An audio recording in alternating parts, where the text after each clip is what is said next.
நாளைக்கான வீடியோ தாங்க வந்திருக்கு. வீடியோ வந்து சூப்பரா இருந்துச்சு அப்படின்னு தான் சொல்லணும். அதாவது நம்ம கதிரோட குழந்தைக்கு வந்து பெயர் சூட்டுற விழா ஃபங்க்ஷன் வந்து நடக்குறாங்கல்ல, அத வந்து ரோசி வந்து கெடுக்கிறதுக்காக பயங்கரமான பிளான் போட்டிருக்காங்க அப்படின்னு தாங்க சொல்லணும். இதெல்லாம் பார்க்குறதுக்கு நம்ம சேனலை மட்டும் மறக்காம லைக் அண்ட் சப்ஸ்கிரைப் மட்டும் பண்ணிருங்க.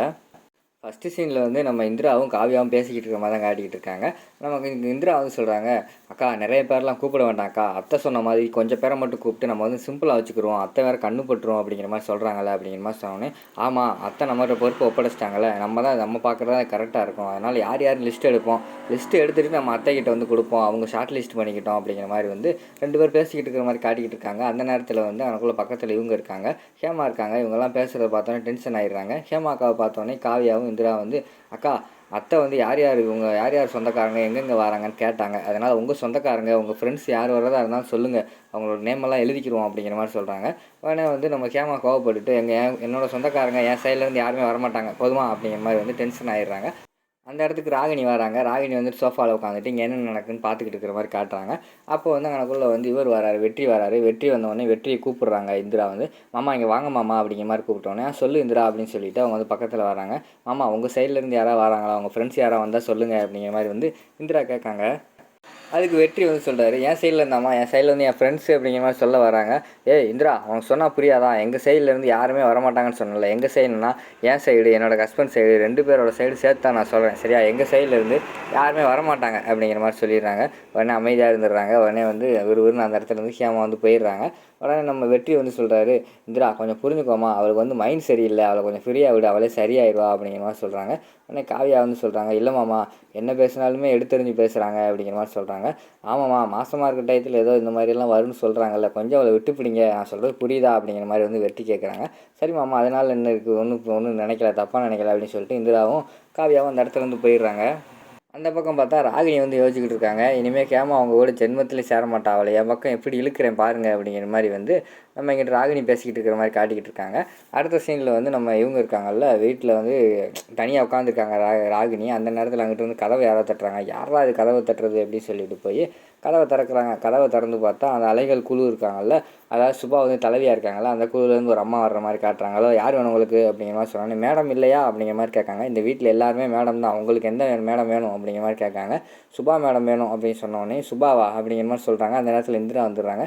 அக்கா வாங்கக்கா நீங்கள் வருவீங்கன்னு சொல்லி சுபாக்கா சொன்னாங்க, வாங்க உள்ளே வாங்கன்னு சொல்லிட்டு உள்ளே கூப்பிட்டு போகிறாங்க. உள்ளே கூப்பிட்டு போனோடனே என்ன விஷயம்க்கா அப்படிங்கிற மாதிரி கேட்டவனையும், இல்லைம்மா இந்திரா ஒரு பெரிய ஆர்டர் நமக்கு வந்து கிடச்சிருக்கு, அதை பண்ண முடியுமா என்னன்னு தெரியலை, அதனால தான் சுபா மேடம்கிட்ட கேட்கலான்னு வந்திருக்கோம் அப்படிங்கிற மாதிரி சொல்கிறாங்க. என்ன ஆர்டருக்கா அப்படிங்கிற மாதிரி கேட்டவொடனே 5000 பட்டு சேலைக்கு வந்து எம்ப்ராய்டிங் தைக்க சொல்லியிருக்காங்க, அதை நம்மளால் முடியுமா எனக்கு தெரியலையே அப்படிங்கிற மாதிரி சொல்கிறாங்க. அக்கா முடியாது ஒன்றுமே கிடையாது, கண்டிப்பாக செய்வோம், உங்களுக்கு இத்தனை பேர் இருக்கீங்களே வீட்டில் எல்லோரும் செய்யுங்க, அது மட்டும் இல்லாமல் இங்கே வேறு 6 பேர் இருக்கோம், எங்களுக்கு பெயர் சூட்டுற ஃபங்க்ஷன் வச்சுருக்கோம், அதுக்கும் மறந்துடாமல் வந்துடுங்க, அது முடிஞ்ச உடனே நாங்களும் தச்சு தந்துடுறோம் அப்படிங்கிற மாதிரி சொல்கிறாங்க. சரிம்மா அப்போனா நாங்கள் அந்த ஆர்டரை வந்து எடுத்துக்கிறோம், சுபா மேடம் கிட்ட வந்து சொல்லிடுங்க அப்படிங்கிற மாதிரி சொல்கிறாங்க. அக்கா ஒன்றும் கவலைப்படாதீங்க, நான் வந்து சொல்லிடுறேன் கிளம்புங்க அப்படிங்கிற மாதிரி இந்திரா சொல்லி அனுப்பி வைக்காங்க. உடனே வந்து இங்கே ராகினி வந்து கேட்காங்க, இந்திரா நீ பாட்டில் 6 பேர் இருக்கோம் தச்சு கொடுக்குறேன்னு சொல்கிறேன், இந்த வீட்டில் யார் 6 பேர் இருக்காங்க, அக்காவெல்லாம் சேர்க்கக்கூடாது, அக்காவெல்லாம் செய்ய மாட்டா, என்னையும் சேர்க்கக்கூடாது, நானும் செய்ய மாட்டேன் அப்படிங்கிற மாதிரி சொல்லிக்கிட்டு இருக்க மாதிரி காட்டுறாங்க. எதுக்கு நீங்கள் செய்ய மாட்டீங்க, உங்களுக்கு என்ன அப்படிங்கிற மாதிரி சொல்கிறாங்க. என்னால் செய்ய முடியாது அப்படிங்கிற மாதிரி சொல்லி அந்த இடத்துல ராகினி பேசுகிறாங்க. சரி நீங்கள் செய்யலாம் என்ன, எனக்கு கைவசம் ஆள் இருக்குது, எங்கள் சொந்தக்காரங்க ஒருத்தவங்க இருக்காங்க எங்கள் அத்தை, அவங்க வந்து ஒரே ஆளாக எல்லா துணியும் தைப்பாங்க தெரியுமா, நான் அவங்ககிட்ட செஞ்சுக்கிறேன் அப்படிங்கிற மாதிரி சொல்கிறாங்க. அப்படியாரு 5000 துணி தைக்கிறதுக்கு உங்களுக்கு யார் சொந்தக்காரர் இருக்கா அப்படிங்கிற மாதிரி கேட்காங்க. வேறு யார் அத்தை நீங்கள் தான் அப்படிங்கிற மாதிரி வந்து ராகினி கிண்டல் பண்ணுறாங்க. இங்கே பாரு என்னாலலாம் பண்ண முடியாது, நீங்கள் வேணால் பண்ணிக்கோங்க அப்படின்னு சொல்லிட்டு அந்த இடத்துல இருந்து வந்து ராகினி போயிடுறாங்க. உடனே காவியா வந்து ஏன்டி அதுக்கிட்ட வம்புழுத்துக்கிட்டு இருக்க அப்படிங்கிற மாதிரி சொல்கிறாங்க. சும்மா அவளுக்கு அது பேசுகிற பேச்சுக்கு இப்படி தான்க்கா பண்ணணும் அப்படிங்கிற மாதிரி வந்து நம்ம இந்திரா சொல்கிறாங்க. அடுத்த சீனில் வந்து நம்ம கதிர் வந்து பெரிய கேரி பேக்கில் நிறைய டாய்ஸு, அதுக்கடுத்து ஹேப்பி பர்த்டேக்கு அது பலூன் எல்லாம் கொண்டு வர மாதிரி காட்டுறாங்க. கொண்டு வந்தோடனே நம்ம காவியா வந்து என்னங்க ஃபைல் என்னது அப்படிங்கிற மாதிரி கேட்டாங்க. இங்கே பாரு குழந்தைக்கு பொம்மைகள் வாங்கிட்டு வந்திருக்கேன், அது வாங்கிட்டு வந்திருக்கேன், இது வாங்கிட்டு வந்திருக்கேன்னு சொன்னோடனே, என்னங்க நீங்கள் இவ்வளோ எங்கள் மேலே பாசமாக இருக்கீங்க, ஆனால் எனக்கு என்னமோ பயமாக இருக்குது, இது எப்போயாவது கலைஞ்சு போயிருமோ, அது கனவு மாதிரி தெரியுது, கலைஞ்சு போயிருமோ அப்படிங்கிற மாதிரி சொல்லிவிட்டு அவங்க யோசிச்சுக்கிட்டு இருக்காங்க. காவியா நீ அதை பற்றி எதுவுமே நினைக்காத, நமக்கு இனிமேல் வாழ்க்கையில் வந்து நல்ல காலம் தான், கெட்ட காலம்லாம் முடிஞ்சு போச்சு சரியா, இனிமேல் நான் நீ நம்ம குட்டி பையன் எல்லாருமே வந்து சந்தோஷமாக தான் இருக்க போகிறோம் அப்படிங்கிற மாதிரி சொல்லிகிட்டு இருக்காங்க. அப்படியா ரொம்ப சந்தோஷங்க அப்படி நடந்தா அப்படிங்கிற மாதிரி சொல்கிறாங்க. அந்த நேரத்தில் வந்து அவருக்கு வந்து ஒரு ஃபோன் வந்துடுது. யார்கிட்டருந்து வருதுன்னு பார்த்தா ரோசிக்கிட்டேருந்து ஃபோன் வருது. ஃபோன் வந்தோடனே அவர் திருன்னு முழிக்காரு. பலூன் அந்த நேரத்தில் ஊதிக்கிட்டு இருந்தார். ரோசி ஃபோனை பார்த்தோன்னே டம்முன்னு பலூன் வந்து டம்முன்னு வெடிச்சிருது. ஏன்னா என்னங்க ஆச்சு அப்படிங்கிற மாதிரி கேட்டவொடனே, இல்லை பலூன் வந்து வெடிச்சிருச்சு வேறு ஒன்றும் கிடையாது அப்படிங்கிற மாதிரி சொல்லி சமாளிச்சிடுறாங்க. அதுக்கடுத்து சரிங்க ஃபோன் அடிக்கிங்க, ஃபோன் எடுத்து பேசுங்க அப்படிங்கிற மாதிரி வந்து பக்கத்தில் வந்து ஃபோன் எடுத்து கொடுக்கறதுக்காக காவியா இருந்துச்சு பக்கத்தில் வராங்க. வந்தவொடனே பயந்து போய், காவியா நான் எடுத்துக்கிறேன் எனக்கு ரொம்ப தலைவலியாக இருக்குது, நீ போய் எனக்கு வந்து ஒரு டீ மட்டும் போட்டு வா அப்படிங்கிற மாதிரி சொல்கிறாங்க. சரின்னு சொல்லிட்டு காவியாவும் அந்த இடத்துலேருந்து போயிடுறாங்க. அதுக்கடுத்து ரோசிக்கிட்ட பேசுகிறாங்க. ரோசி என்ன இந்த நேரத்தில் கால் பண்ணியிருக்க அப்படிங்கிற மாதிரி கேட்காங்க. ஆமாம், நான் கால் பண்ணாலும் எடுக்க மாட்டேன், நீ ஏன் எஸ்எம்எஸ் பண்ணாலும் நீயும் பண்ண மாட்டேன், அதனால தான் கால் பண்ணிட்டேன், என்ன மறந்துட்டியா அப்படிங்கிற மாதிரி சொல்கிறாங்க. இல்லை ரோசி அப்படிங்கிற மாதிரி சொல்லிக்கிட்டு இருக்காங்க. என்ன பொண்டாட்டி கூட ஜாலியாக இருக்க போல அப்படிங்கிற மாதிரி சொல்கிறாங்க.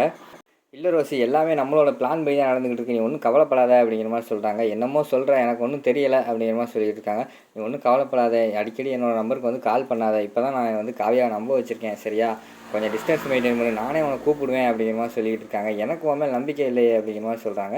என்கிட்ட நீ அடிக்கடி பேசணும் அவ்வளோதான் அப்படிங்கிற மாதிரி வந்து ரோசி சொல்கிறாங்க. என்னால் இப்போ பேச முடியாதுன்னு சொல்லிட்டு ஃபோனை வச்சிடுறாங்க.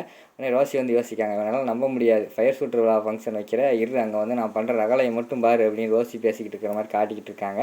அதோட பார்த்தீங்கன்னா இந்த எபிசோட் வந்து முடிச்சிடுறாங்க.